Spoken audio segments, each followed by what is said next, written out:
Welcome back to Daily Flash. I'm Andrea Jackson. Could weight loss upend our economy? Well, we are weighing the truth of it all with Insider's Cork Gains. Hi, Cork. Welcome back. Glad to be back. Thanks for having me. So much talk about Ozempic and a number of its generic alternatives. How is this new wave of weight loss drugs poised to change the economy? That's the big thing. Right now, people are kind of focused on how it's going to help individuals get healthier, lose weight, feel better about themselves. But really, the long-term impacts are limitless. It feels like there's, people are going to live longer. They're going to work more because they'll be healthier and not taking as many sick days. They'll be more productive. People will be spending less on medical care. They'll be spending less on other diet fads or whatever they might be, and they'll have more money to spend in other areas. So the long-term impact on the economy is just, this could be one of the bigger things that the economy has seen as far as a plus in a long time. Are you surprised at the way that this diabetic drug has taken off for weight loss? Yeah, I think we've all kind of, we see these things come from time to time. We see these fads that might change everything. This one is one of the first ones that feels like it has the chance to really be widespread and impactful in many different ways. Now, there are still some hurdles to overcome. It's still expensive. It's still hard to get approved. Some employers are reluctant, probably because of the cost, and health insurance companies are still not sure where they are with it right now. But I think at the end of the day, once they start crunching the numbers, they're going to find more ways to get this into the hands of people.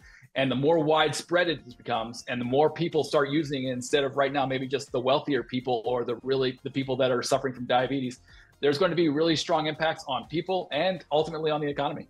I think we see this, it seems like every couple of years, this new weight loss fad that kind of affects everybody and takes everybody's focus. Is this creating a reduced desire for certain goods as people live longer and healthier lives in a weird way? It sure does. There's the obvious ones. People are less inclined to eat sugary foods, or the people that are on the drugs are going to fast food restaurants less often, for example. But there also seems to be some other impacts where there's some early indications that people are drinking less alcohol because of these drugs, because they just kind of have less of a desire to consume things in general.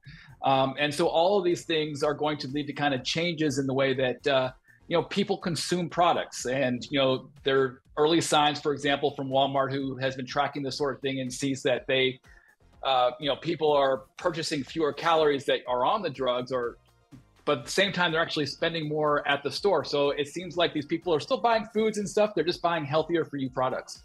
It's interesting. It almost seems kind of like a perfect storm when you look at what's happening, and the cost of fast food is going up exponentially. We've got this weight loss drug. Who stands to gain the most when it comes to the future of the economy and this shift, so to speak, in how we look at food and where we're going with it?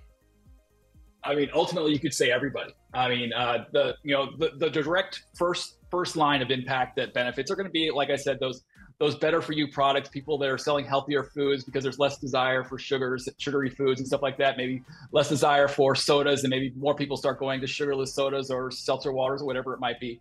But long term, the benefits are, like I said, almost limitless. We're going to see, again, if we see widespread use of these drugs, we're going to see fewer people dying from obesity. We'll see fewer people likely dying from heart attacks and strokes because of the down the stream effects of these things. We may see less cases or fewer cases of alcoholism, but then we even go beyond that to things like the airlines who might have to spend less on gas because their customers weigh less. There's the impact and who benefits is really limitless at this point. The trickle-down effects of Ozempic.